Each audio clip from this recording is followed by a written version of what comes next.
On my birthday, my girlfriend left in a hurry. She texted, "My ex needs me. Don't wait for me." I replied, "Got it." Then I packed all her designer clothes and sent them through a courier to her ex's address along with a note. "She's yours now."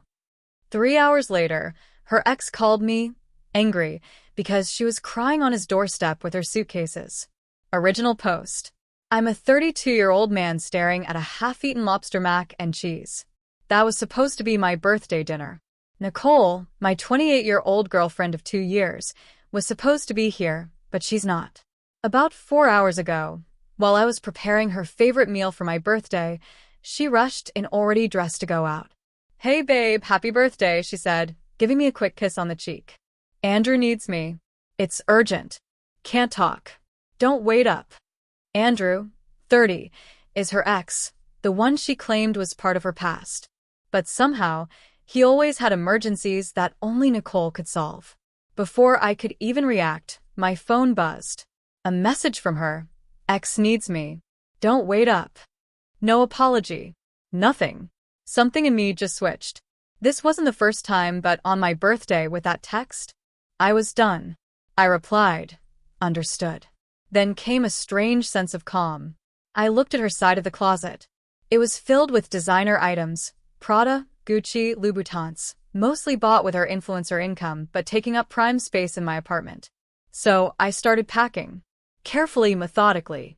3 big suitcases and 2 oversized tote bags. Every dress, every shoe, every ridiculously expensive skincare product. An hour and a half later, her belongings were neatly packed. Her ex's address was still in her car's GPS from her last emergency visit. I wrote a short note. "She's yours now. Looks like she needs you more." I tucked it into one of the bags, called a 24/7 courier service, and watched as they loaded her stuff. "Please handle with care," I told them. "It's very valuable." 3 hours later, an unknown number rang. Mark Gruff, annoyed, speaking. It was Andrew. I could hear Nicole crying in the background. "She's here at my door with all her things.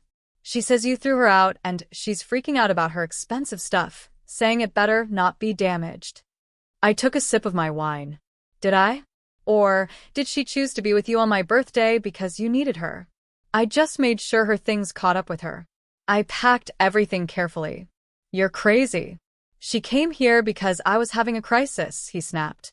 "Funnier calling me about suitcases instead of dealing with that crisis," I replied. "She has nowhere to go.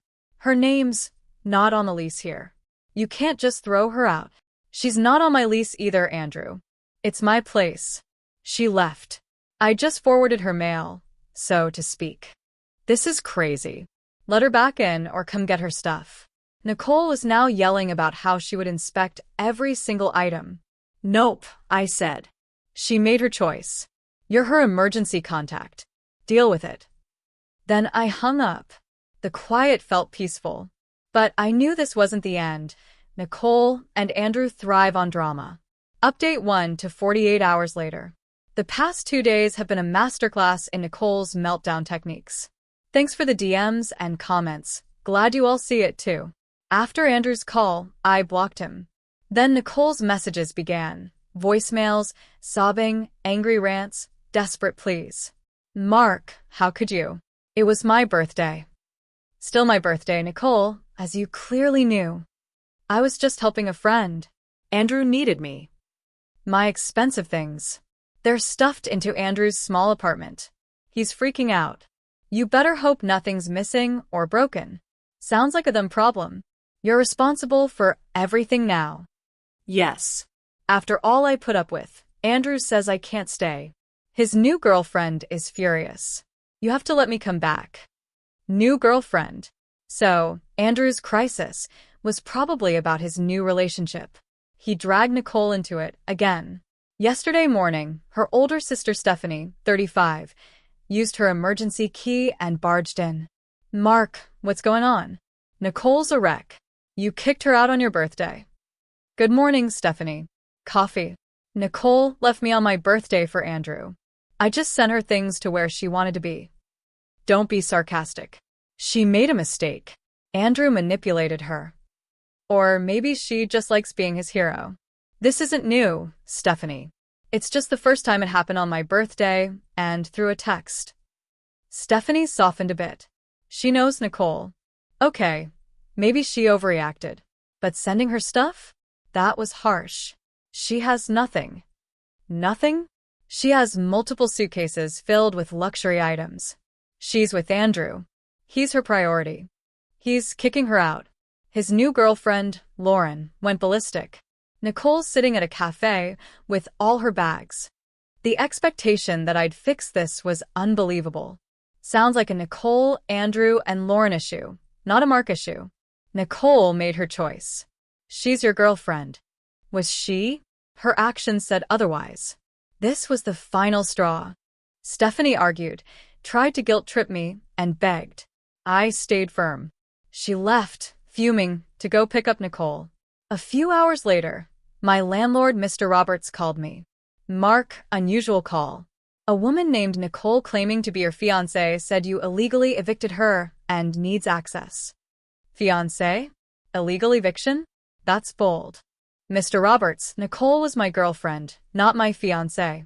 She left after a disagreement. The lease is solely in my name. That's what I thought.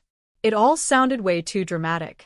She even mentioned calling the police about her belongings. But she already had them.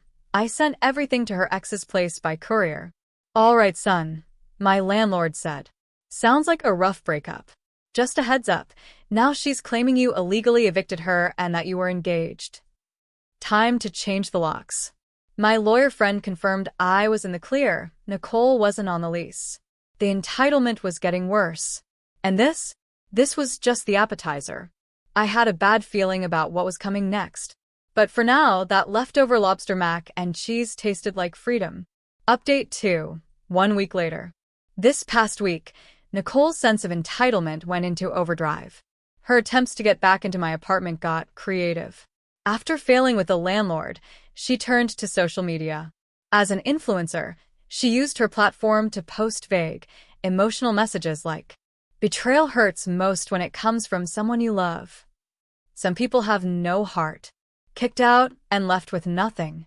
She shared photos with her sister Stephanie and her friend Heather, both looking sad and supportive.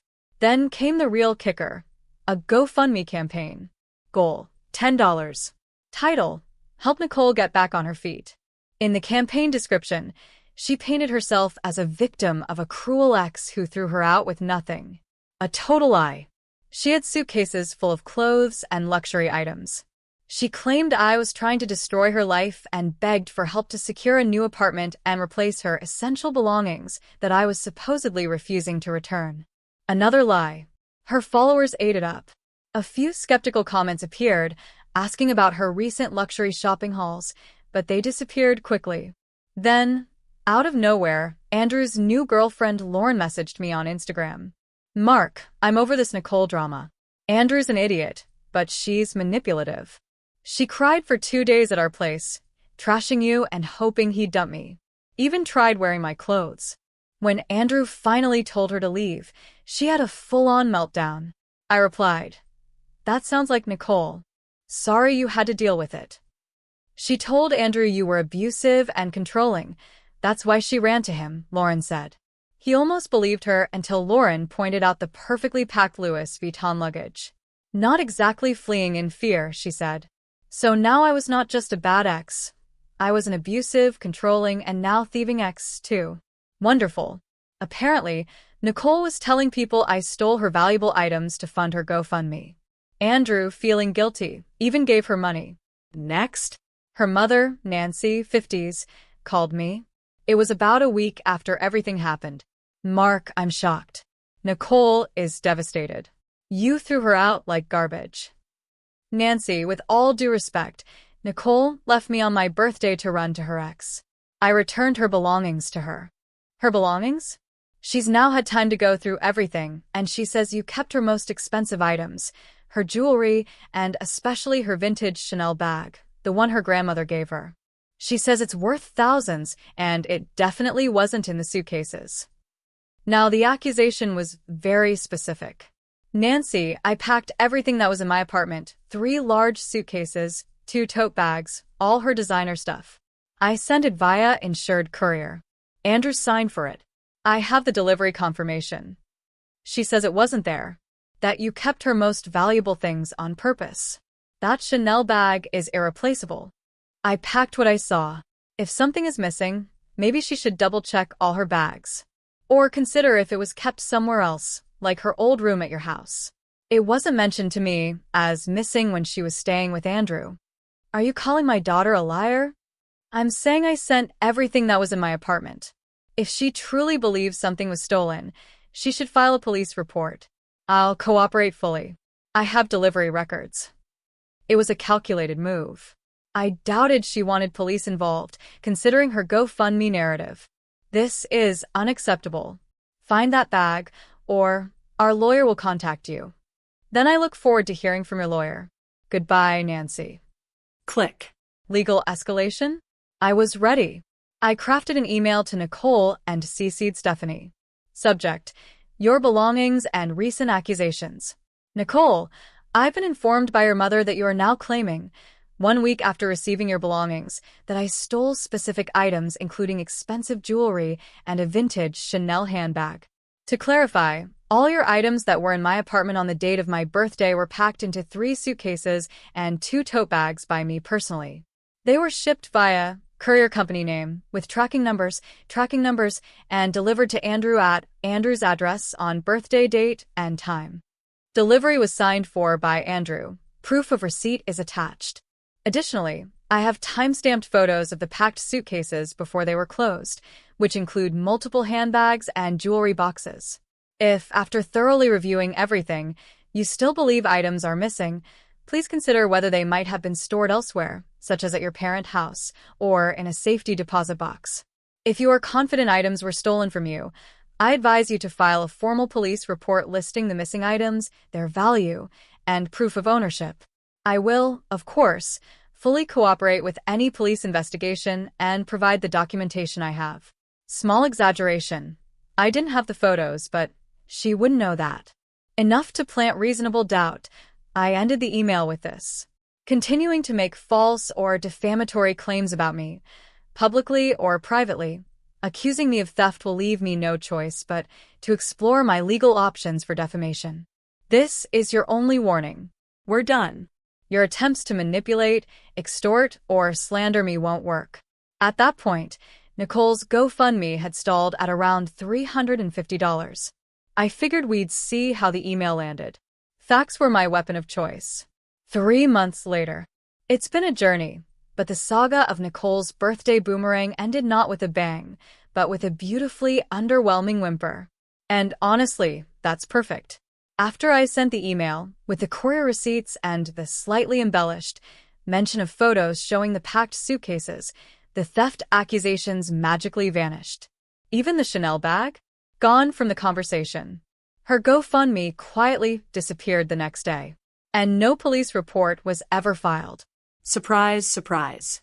Nancy never called again. But a few weeks later, I got a text from Stephanie. Hey Mark, she found the Chanel bag. It was in an old hat box at Mom's. She forgot she put it there forever ago. Of course she did. Or more likely, she found it once her bluff got called out. But Nicole? She doesn't give up. She just pivots. When she couldn't get money or sympathy from me, she focused on tearing down my reputation instead. She started telling mutual friends that I was emotionally unavailable and that I isolated her. Apparently, breaking up with her after she left me for her ex was abandonment. Some people bought her act. Others who knew her just sighed. It was textbook Nicole. Then came the grand finale. About a month after that last update, I had started casually seeing someone new, Emily. Just dinners, nothing serious yet. Nicole somehow found out, either from mutuals or through my now private Instagram. One evening, Emily and I were having dinner at a busy little bistro. And guess who coincidentally walked past with her ever-loyal sidekick, Heather? Nicole. She came straight over to our table. Too cheerful. Too sweet. Dangerously fake. Mark. Fancy seeing you here. I kept it civil for Emily's sake. Nicole. Heather. Then came the drama. So, this is how you move on already? Didn't take you long to replace me, huh? Guess I meant nothing. Her voice shook, eyes watery. Showtime. Nicole, this isn't the time or place. Oh, isn't it? When were you going to tell me you were dating someone else? Or were you just planning to keep her a secret like you kept your contempt for me a secret? By now, she had the attention of several nearby tables. There was no contempt, Nicole. Just a breaking point. You reached it on my birthday. You made your choices. We're done. Please leave us alone. Tears started streaming. She was fully in victim mode now. Leave you alone? After you humiliated me? After you dumped me and sent my things to Andrews like I was garbage? He has a new girlfriend, Mark. I was stranded. Because of you. That was it. My patience snapped. I stayed calm but loud enough for others to hear. Nicole, you were stranded because you ran to your ex on my birthday, claiming he needed you. You chose Andrew. You chose his chaos. His actual girlfriend didn't want you there, that's her right. I sent your things to the place you chose to be. That was your consequence, not mine. She blinked, stunned. Then I finished. You talk about humiliation? How about being dumped by your girlfriend on your birthday via text so she could go be a hero for her ex? You forget that part. Silence. Nicole's mouth hung open. Her tears dried instantly, replaced by rage. Heather looked like she wanted to vanish. Emily? Honestly kind of impressed. Nicole glared. You absolute jerk, she spat. Then stormed off, Heather trailing behind. The other diners resumed their meals, some with smirks. The waiter, bless him, brought us drinks on the house. Emily just said, Wow. So that was Nicole. We actually laughed about it later. In a weird way, it brought us closer. The aftermath. Nicole's dramatic meltdown crushed any hope of maintaining her victim story, at least with anyone who witnessed it or heard about it afterward.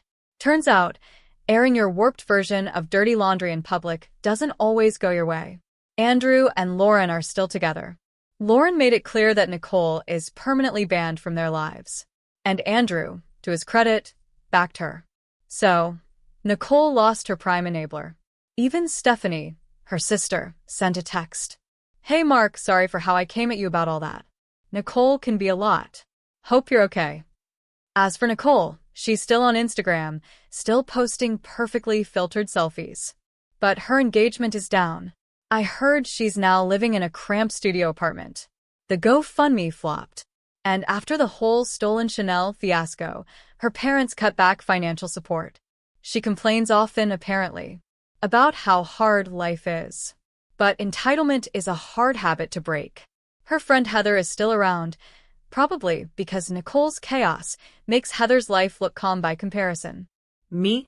I'm good. Emily and I are still dating. We're taking it slow, and it's going well. The apartment? Peaceful. Quiet. My space again. My closet is mine. I learned about boundaries and that I won't tolerate disrespect again. No dramatic revenge. Just steady, natural consequences.